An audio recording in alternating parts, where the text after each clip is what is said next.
long des plages du Calvados qui bordent la Normandie entre le Cotentin et l'estuaire de la Seine, le regard est souvent arrêté par des constructions insolites.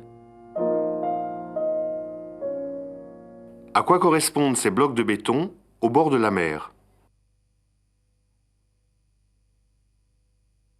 Sur Terre subsistent les vestiges impressionnants des défenses du mur de l'Atlantique qui s'étendait de la Norvège jusqu'au sud-ouest de la France. Après la défaite de la France en juin 1940 et la conquête d'une grande partie de l'Europe, Hitler contrôlait toute cette façade maritime. En 1943, les Alliés reprennent l'offensive sur le front de l'Est et au sud depuis l'Afrique du Nord. La même année, au mois d'août, le président des États-Unis d'Amérique, Roosevelt, et le Premier ministre britannique, Churchill, décident d'ouvrir un nouveau front à l'ouest de l'Europe, nom de code Overlord. Conscient du danger, Hitler avait mis tout en œuvre pour défendre la façade maritime.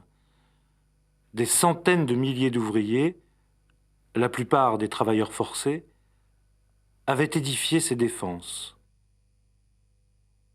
Hitler ne savait pas exactement à quel endroit et à quelle date aurait lieu ce débarquement. Le rivage du Pas-de-Calais, à une trentaine de kilomètres des côtes anglaises, apparaissait la zone la plus sensible à protéger. En Normandie, le maréchal Rommel perfectionnait sans cesse le dispositif de défense, champs de mines au large pour interdire l'approche des navires, pieux piégés sur les plages, masqués à marée haute, fossés anti-chars, terrains inondés, bunkers et batteries d'artillerie dominant les côtes. Surplombant la plage, le poste de commandement de tir permettait de repérer l'ennemi et de commander les canons situés en retrait.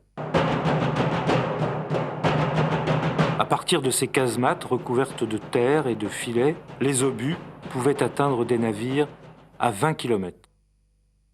À Ouistreham, cet ancien poste de direction de tir, transformé depuis en musée, rappelle l'art très élaboré du camouflage. Les Alliés confient au général américain Eisenhower, aidé du général britannique Montgomery, le soin de coordonner Overlord en Normandie.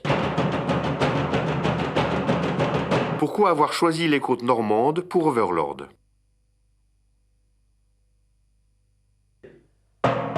Pour déjouer la défense allemande, les Alliés choisissent les plages normandes comme lieu de débarquement parce qu'elles étaient moins bien défendues que celles du nord de la France. En outre, elles étaient suffisamment vastes pour permettre l'évolution des troupes et situées par ailleurs à moins de 200 km des côtes anglaises, elles permettaient les actions aéroportées.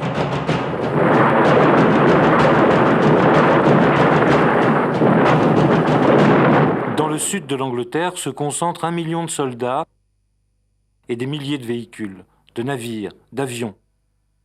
Pour tromper l'ennemi, les Alliés lancèrent une formidable entreprise d'intoxication.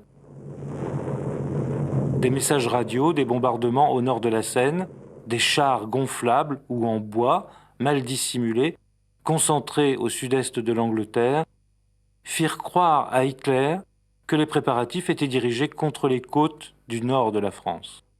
Le 5 juin commence l'opération Neptune, la partie navale d'Overlord. 5000 navires de toutes sortes, vedettes, torpilleurs, croiseurs, cargos, barges, convergent en fin d'après-midi au sud de l'île de Wight, au lieu de code Piccadilly Circus.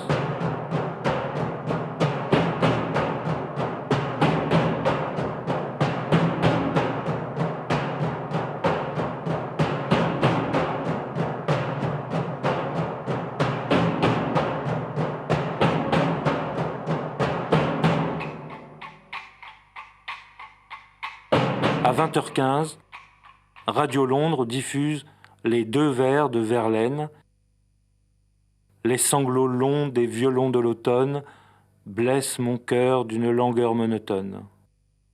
C'était le signal convenu pour déclencher les actions de sabotage. Ponts, voies ferrées et lignes téléphoniques sont détruits afin de ralentir les renforts allemands.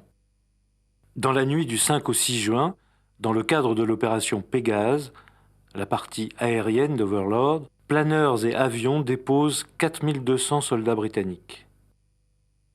Et, avant l'aube, 5 flottes se séparent, empruntant les couloirs ménagés dans les champs de mines pour se diriger vers les 5 plages qui s'étalent sur 80 km de côte. Leurs noms de code sont restés célèbres. Utah, Omaha, Gold, Juno et Sword. À l'endroit prévu, les navires de guerre pilonnent les blocos.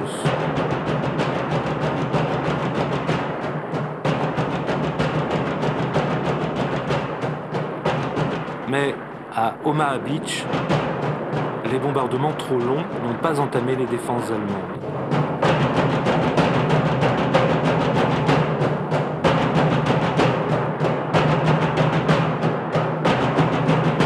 Les unités américaines débarquées à découvert sont alors clouées au sol par de très intenses tirs en rafale. Certaines compagnies sont décimées.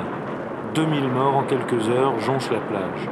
Le cimetière américain de Colville et ses 9386 tombes de marbre blanc témoignent, toutes confessions confondues, de l'ampleur du sacrifice.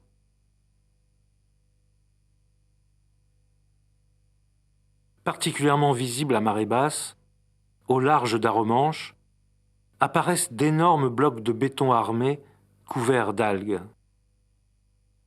À quoi servaient ces constructions dans la mer? En 8 mois, dans le sud de l'Angleterre, 20 000 hommes avaient construit 230 énormes caissons en béton qui, remorqués sur 150 km, ont constitué des brise-lames et des quais pour édifier 2 ports en arc de cercle de 7 km chacun. Une fois arrivés sur les lieux prévus, ces caissons de 20 mètres de haut et de 60 mètres de long ont été coulés par 10 mètres de fond. Le port artificiel d'Arromanches a permis de juin à août 1944 le débarquement de 2 millions de soldats et 44 000 véhicules. À marée basse, ces caissons, défiant le temps, demeurent impressionnants.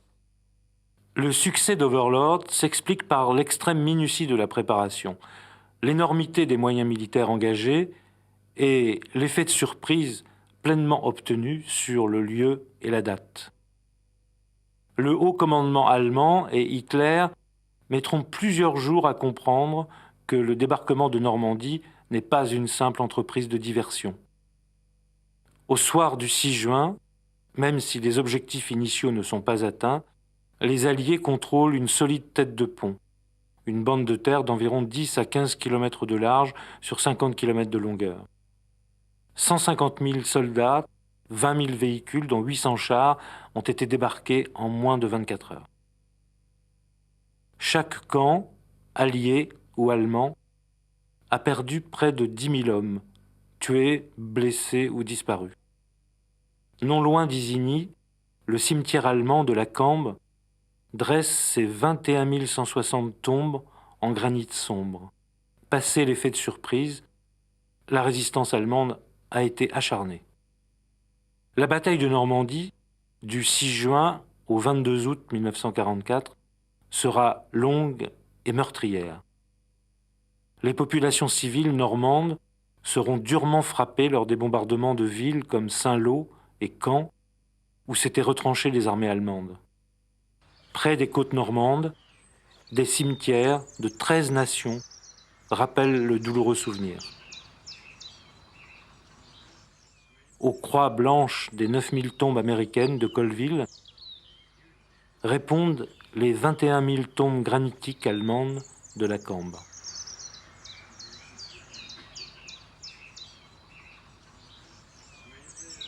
I speak on behalf of all the veterans who come here every year to commemorate those who fell in June 1944. However, we know that the men who fell here were very, very brave men.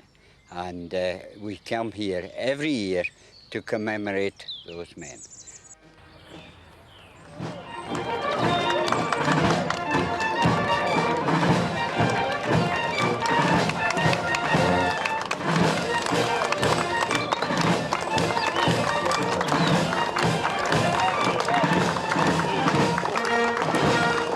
Chaque année, depuis 1945, les plages normandes commémorent le souvenir du plus grand débarquement militaire de l'histoire. La population, âgée ou jeune, et les anciens combattants participent avec émotion aux cérémonies qui honorent le courage et le sacrifice de centaines de milliers d'hommes, soldats et civils. Aujourd'hui, le mémorial de Caen associe activement le souvenir du débarquement du 6 juin à la lutte incessante pour la paix.